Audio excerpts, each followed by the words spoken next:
Bienvenue. Aujourd'hui, on explore un outil de formation vraiment clé pour les futurs monteurs. Configurer un poste de montage. C'est un support qui est fait pour le titre professionnel monteur audiovisuel et il est publié par Adonis Éducation. Tout à fait. Et c'est un sujet devenu absolument central. On est loin, très loin des anciens bancs de montage avec les magnétos en série. Maintenant, c'est serveur NAS, c'est flux numérique, c'est complexe. Donc, avoir un poste bien configuré, c'est plus juste technique. C'est la fondation même d'un travail fluide. Oui, la clé de la productivité, comme on dit. Le manuel a l'air très carré, très progressif. Il promet du clair, du pratique. Alors, voyons voir ce qu'il y a dedans concrètement. Alors la première chose, et c'est vraiment la base, le manuel commence par l'analyse des besoins. C'est logique en fait. Un documentaire, une fiction avec plein d'effets, une pub hyper rythmée, ça n'a pas du tout les mêmes exigences, ni en format, ni en ressources.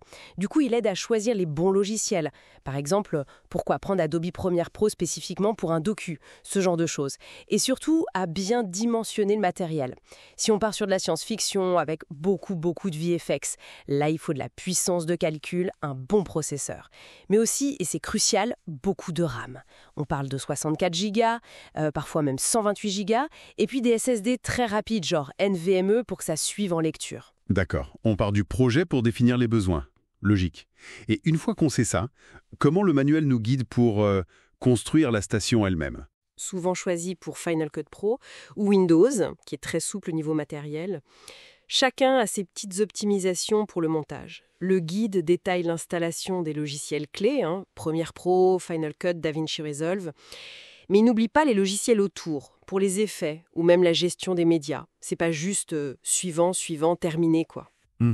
Et au-delà du logiciel, il y a tout ce qu'on a sous les doigts, devant les yeux, les périphériques. Exactement.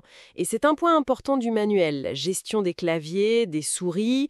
On pense à la Logitech et Mixmaster 3, qui est très populaire avec ses boutons programmables. Les tablettes graphiques aussi, type Wacom, hyper utiles pour la précision, en étalo par exemple, ou même les surfaces de contrôle, genre Loupedeck, pour aller plus vite. Et il y a un gros chapitre sur l'ergonomie. Ça peut paraître un détail, mais... Ah mais c'est fondamental, Voilà, bien placer ses écrans, choisir un bon fauteuil, même organiser ses câbles, ça évite la fatigue et surtout les TMS, les troubles musculo-squelettiques. On connaît tous la douleur à l'épaule après des heures de déruche. Absolument.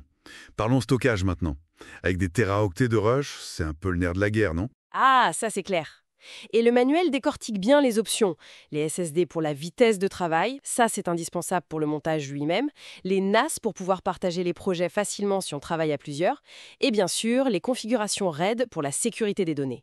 Il explique assez simplement les différences, genre RAID 1 pour la sécurité maximale avec la copie miroir, ou RAID 5, RAID 6 pour un bon compromis sécurité et capacité. La configuration réseau est aussi abordée parce que c'est essentiel pour le travail collaboratif aujourd'hui. Ok, donc on a monté la machine, configuré le réseau, mais il faut que ça tourne rond et que ça dure. La maintenance, la validation, c'est couvert. Oui, et c'est une partie importante. D'abord, valider que tout fonctionne. Vérifier les écrans de contrôle avec des outils de calibrage, s'assurer que les débits sont bons. Et ensuite, savoir diagnostiquer et résoudre les petits pépins du quotidien. Un ralentissement, un artefact visuel. Le manuel donne des pistes pour optimiser tout ça. Sans oublier la sécurité. Antivirus, sauvegarde régulière, hyper important. Et même l'onduleur, ce petit boîtier qui peut sauver des heures de travail en cas de coupure de courant.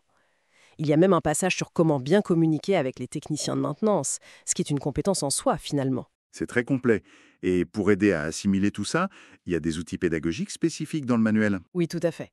Il y a des études de cas détaillées. Par exemple, comment je configure un poste pour monter un court-métrage documentaire ou pour une web-série avec pas mal d'effets. C'est très concret. Et il utilise aussi des cartes mentales, des schémas pour aider à visualiser les concepts, par exemple l'organisation du stockage. Et il faut rappeler que tout ça, ça s'inscrit dans une formation plus globale chez Adonis Éducation qui prépare vraiment au titre professionnel. C'est un encadrement complet, même à distance. Des devoirs avec une correction personnalisée, des cours audio, vidéo, un prof référent pour le suivi. C'est une formule assez accessible d'ailleurs, à partir de 69 € par mois. D'accord. On voit bien que le métier de monteur aujourd'hui, ça demande une vraie casquette technique, bien plus que juste le côté créatif. Exprimer sans être bloqué par des problèmes techniques. Donc, en résumé, configurer son poste de montage, c'est vraiment un art précis. Un mélange de techniques pointues et d'adaptation aux besoins de chaque projet.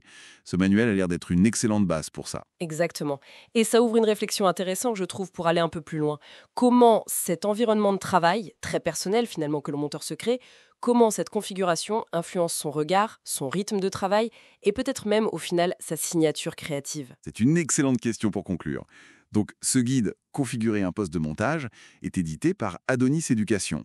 Il est inclus dans leur formation pour le titre professionnel monteur audiovisuel, mais on peut aussi le trouver séparément sur la lib.fr. Voilà pour notre exploration du jour.